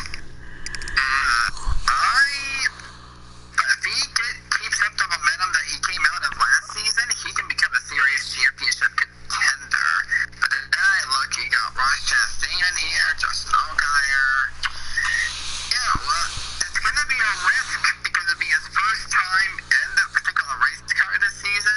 But I think he could possibly get it done because he's got it done before at the track and in the same series. I'm picking Ross Chastain as the driver to win. Wow. Alright. Now the fun part. Driver stay away from. I think the driver I'm going to pick as the driver to stay away from, Tinkerbell Woman. Ah, toot. I'm probably going to instead pick Joe Graff Jr. That's an interesting pick. Joe Graff Jr. is the driver to stay away from. And my dark horse, you know, Noah Gragson had amazing momentum at Daytona. He'll keep it up at Vegas. So I'm picking Gragson as the dark horse. Hopefully he doesn't win on me this time like he did last time. Now to the Cup Series. Oh boy, Cup Series. Oh boy, is right, Mr. Smart. So, for the Cup Series, I don't know exactly who I'm going to pick as driver to win. Well, let's make it interesting, shall we? We know it's not anywhere from Recrear or Pittyware Racing. We all know that's for sure. We all know Bubba Wallace ain't going to win. We all know neither JGTW Racing cars are going to win. We know Front Row's not going to win. We know Levine Family and Spire Motorsports aren't going to win. We know God Brothers does not win. Wait, 1 second before you make your Cup pick. One of my friends actually derped. Said NASCAR America is on NASCAR Hub 6 p.m. Don't you mean NASCAR America comes on the same time as NASCAR Race Hub? Nice turn. Nice derp, Tommy. Tommy derp. Okay, so Another one of my friends. drivers, there's a couple of drivers that may seem pretty interesting to me. One of them might be Ryan Blaney. The only problem I have is his morale's going to be down, like really down. It's going to be a consideration for a driver to stay away from when we get there. But I think, depending on the situation, and somebody's about to get ejected for excessive celebration when I make this pick, and no, it's not me, intent, I'm going to possibly pick Chase Elliott as the driver to win Wow. at Las Vegas. So, he's going to get ejected for excessive celebration when he finds this out, and only accept it in case I get away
Mm-hmm.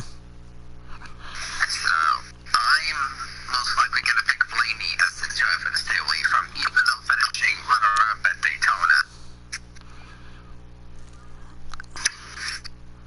And I'm going to make a very interesting choice for a dark horse. You guys are going to be pretty shocked at this one.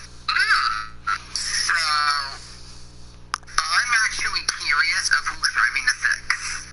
And whoever's driving the 6 is going to be my dark horse. Yep. So, put a question mark. Yeah, whoever's driving the 6, I think is going to be the dark horse, because it's a decent car to make your debut in for Cup, if it's going to be a Cup driver making their debut. But at the moment, people have been speculating it's going to be somebody either like, I don't know, like Austin Cedric, Chase Briscoe to be in the 6. And I think they're going to do decent at Vegas. I know they'll be front runners in the Vegas race for Cup, but who knows? So I'm going to pick one of those two as the dark horse. Alright. 1 second. I'm currently taking care of something real quickly. Alright, so before I get to my predictions, let me just read you the other people's predictions. For those who couldn't make it onto the show, but left me some predictions. By the way, if you guys want to put it in the NASCAR chat, if you're not a member of the weekly show, or DM me your picks, go running ahead. I'll add you the weekly show deal. So, yeah. 1 second. And then I have to do this. Alright, so, starting with... Give me a second.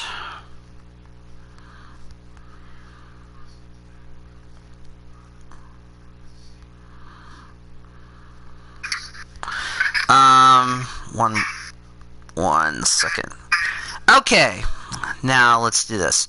Alright, so for Cody Goforth, let's start with Goforth, because he's the first one who is going to get some points on the board soon. So for trucks, he said Johnny Sauter is the driver to win, Rafael Lazard is the driver to stay away from, and Stuart Friesen as the dark horse. For Xfinity, he took Ross Chastain as the driver to win, Daniel Hemrick as the driver to stay away from, and Justin Haley as the dark horse. For Cup, he said Martin Truex Jr. is the driver to win, Austin Dillon is the driver to stay away from, and Kyle Larson as the dark horse. For Nathan Orman, who had to leave because, of course, it's his birthday, but he left us his predictions. For trucks, he said Matt Crafton is the driver to win, Austin Hill is the driver to stay away from, and Brett Moffitt as the dark horse. For Xfinity, he took a bold pick, guys.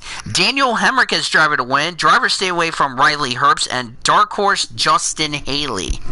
For Cup, he said Kurt Busch is the driver to win, Kevin Harvick is the driver to stay away from, and Matt DiBenedetto as the dark horse. For Kyle Langland, he said for trucks, Johnny Sauter is the driver to win, Sheldon Creed is the driver to stay away from, and Matt Crafton as the dark horse. For Xfinity, he said Ross Chastain is the driver to win, Harrison Burton is the driver to stay away from, and Noah Gragson as the dark horse. For Cup, he said Kevin Harvick's the driver to win, Tyler Reddick is the driver to stay away from, and William Byron as the dark horse. For Quentin Moore, for trucks, he picked driver to win, Matt Crafton, driver to stay away from, Austin Hill, dark horse, Kyle Busch. For Xfinity, he took Ross Chastain as the driver to win, driver to stay away from, Brandon Jones, and Justin Haley as the dark horse. For Cup, this will make Cody happy. Brad Keselowski as driver to win, Eric Almirola as the driver to stay away from, and Eric Jones as the dark horse. For David Heller, he said for trucks, Matt Crafton driver to win, Sheldon Creed as the driver to stay away from, and Stuart Friesen as the dark horse. Excuse me. About that. I'm getting ready to get something to drink, and I'm not going to share with the panelists. For Xfinity, he said Justin Haley is driver to win. What? Okay. Justin Haley, driver to win. Driver stay away from Noah Gragson and Ryan Sieg as the dark horse. For Cup, not except... Wait, never mind. For Cup, Martin Truex Jr., driver to win. Driver stay away from Matt DiBenedetto and Christopher Bell as the dark horse. For Great Lakes, he said Sheldon Creed as the driver to win. Grant Enfinger as the driver stay away from. Matt Crafton as the dark horse. For Xfinity, he picked driver to win Ross Chastain. Driver stay away from Joe Graff Jr. and Justin Haley as the dark horse. For Cup, driver to win Kyle Busch. Driver stay away from Joey Logano and Matt DiBenedetto as the dark horse. Greg Retz has not made predictions, so it will be now to me. So, yay. Not accepted Cody in the chat, by the way. So, for the driver to win for the Truck Series, I was kind of compensating on who I'm going to pick.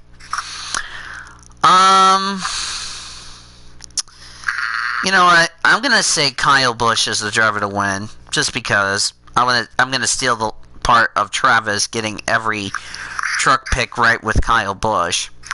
Driver to stay away from. This one was really a toughie because I really just think it's really going to be ones that we don't know what to expect. And if there's one driver who I don't think has ever run at Vegas and could be a good candidate for driver to stay away from, I have to say stay away from Derek Krause. His first truck race at Las Vegas, I just don't know if he's up to it, but he could prove me wrong, and we'll just have to wait and see as far as that is concerned. I said not accepted way before you, Taylor. For my dark horse, Stuart Friesen as the dark horse. For Xfinity, looking at the entry list, driver to win. Oh boy, this is the tough part.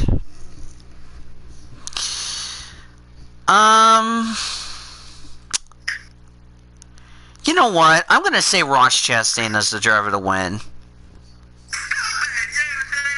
What did you do?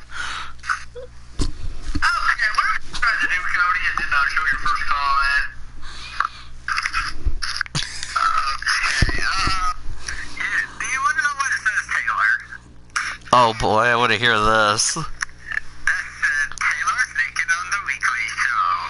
Wait a minute. Taylor thinking on the weekly show. Nice derp, Cody. I'm so funny, says Cody. Driver to stay away from. This one was actually another hard choice to pick. But if I had to pick a driver to stay away from based off the Xfinity Series, I have to say stay away from Riley Herbst. I really just don't think Riley Herbst is going to do well. Stupid headset. I'm going to smack you, not naked and not with Barbie. Dark horse, Justin Haley. Why not? For Cup, oh, Cody's going to be actually happy who I'm picking for driver to win. Brad Keselowski as the driver to win. I'm happy, but not accepted so many times you eject me. Cody will always be happy. No, it says Cody is fun. I said Cody is fun. Nothing else popped up. Driver to stay away from.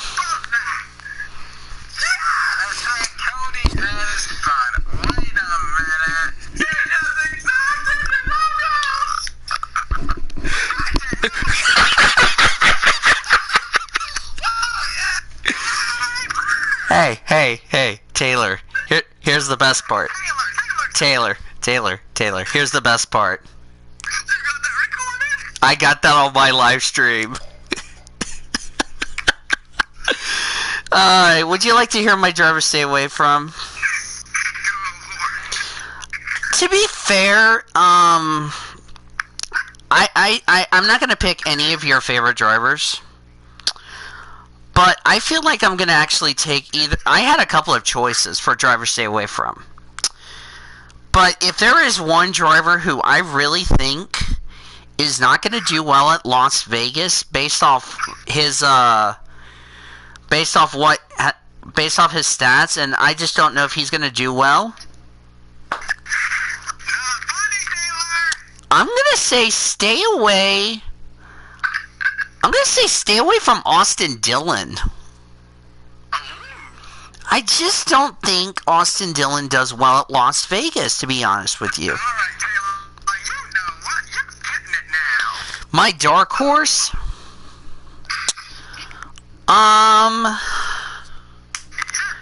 I know who I'm picking for dark horse. Kurt Busch as the dark horse. Where did I make Taylor accept it almost the first time? Oh, I just tooted. Oh, I see it. I see it in the president's chat.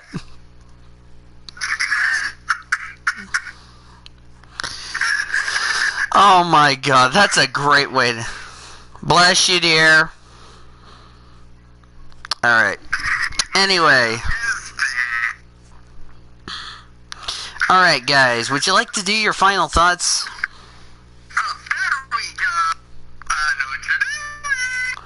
Alright, Taylor, final thoughts.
Alright, Mr. Cody? Here's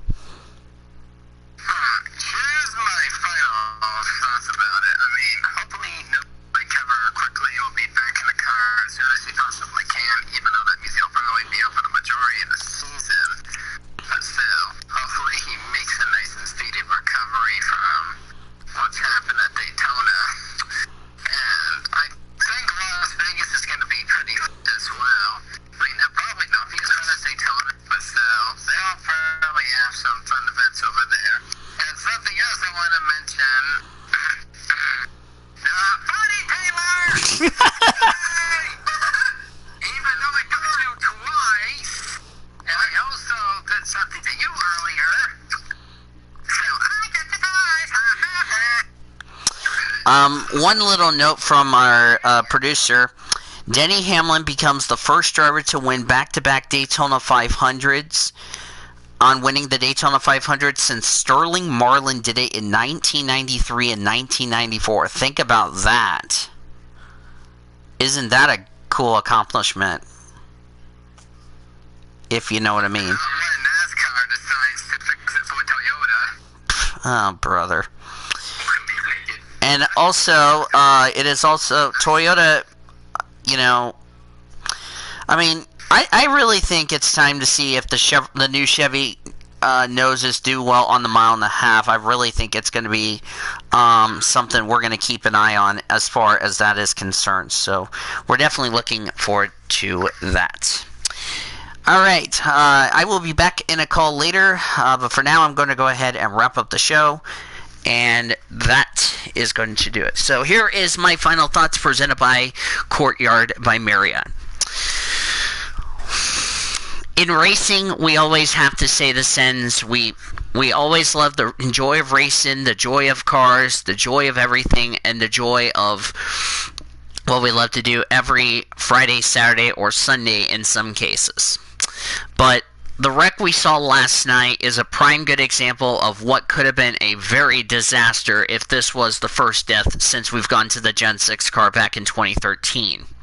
I'm very excited that Ryan Newman is going to be okay, but I do know that his chances of possibly making the playoffs might be grim after this. It's going to be a very healing process for NASCAR to try to do something to get something taken care of as far as making changes before we go to our second restrictor plate race at Talladega. It is a good reminder of, we love the racing, but the risk could be deadly and the consequences are always severe. And I think it's a good reminder as far as that's concerned on what to expect in the race. So that's going to be all I'm going to say on that. Let's give you a look at this week's upcoming PCSRA weekly show events. I originally said we were not going to have a show. I actually will do a show next week for the PCSRA weekly show. We're going to recap Adelaide and Las Vegas. We'll take you through some news and notes in the NR report. We'll talk about if the PCSRA is really looking forward to Pensacola, which I know they are. We'll take you through the top story news, get you caught up on some other stuff, Taylor's songs and all that, and we will look ahead to our race weekend at, I believe it is Auto Club. Let me confirm that with you guys, since trucks are going to be off until we go to let me check the 2020 season. There it is. We are going to look ahead to Auto Club Speedway of Southern California, which is February 29th. We are also going to look ahead. I think that's it. We are just looking ahead to Auto Club, so it'll be like a NASCAR edition of the PCSRA weekly show. Will be another Tuesday next week. Will be a Wednesday show. It will be a 4 p.m. Eastern time show, or we might do it on Tuesdays. Tuesday or Wednesday at 4 o'clock Eastern, so that will be fun. PCSRA will be starting up probably sometime next week, so hope you guys will look forward to that next week. That's a look at this week's upcoming PCSRA weekly show events, presented by Red Carpet Charter, the official charter company of the PCSRA. The Oklahoma Highway Safety Office is a proud partner of the PCSRA weekly show, and we remind all of our friends that together we can end DUI. Visit enduyok.com for more details. I want to thank our great crew today: Zachary Taylor, Cody Smart, David Heller, and all of our great friends, our statistician Caleb Hobbs, producer and engineer Zachary Fitzwater, Jackie Tang, Alex Hawkins, Dennis Stats Kelly, our spotter Greg Wood Black, engineer and producer Michael Dean, Tom Shores and Greg Rutz, our signline engineer, Crystal Fontaine, our PCSRA analysis, and Seth Summer running the show for us back at our PCSRA Learfield IMG College Network Studios here in Oklahoma. Final score, one final time from Seattle on a Saturday afternoon in the Pacific Northwest. It was Greg Rutz and Seattle winning it by a score of 17-9 over my Tampa Bay Vipers. Until next week, when we recap Las Vegas, Adelaide, get you caught up on some news and notes in the NR report, take you through the breaking news stories, get you an update on PCSRA, Taylor songs, and all that good stuff. And we look ahead to Auto Club Speedway of Southern California. This is Daniel Voyles, aka PCSRA Blue Hedgehog 26, saying, Boomer Sooner, everybody. PCSRA Weekly Show fans, thank you for joining us for today's episode of the PCSRA Weekly Show on the Blue Hedgehog TV. We hope to see you every Monday and Tuesday inside our PCSRA studios in War Acres, Oklahoma for more episodes of the PCSRA Weekly Show throughout the 2020 race season. This PCSRA Weekly Show broadcast has been brought to you by Budweiser, Love's Travel Stops, iHeartMedia, The Oklahoman, Newcastle Casino, Devon Energy, Sonic Drive-Ins, Rudy's Country Store and Barbecues, Harkins Theaters, and by the Oklahoma Highway Safety Office, where we encourage all of you fans that together we can end DUI. Thanks for listening to the PCSRA Weekly Show. The preceding has been a Learfield IMG College presentation on the PCSRA Sports Network. Copyright 2020 by the National Association of Professional Racing Leagues and the Pacific Coast Sports Racing Association, Incorporated.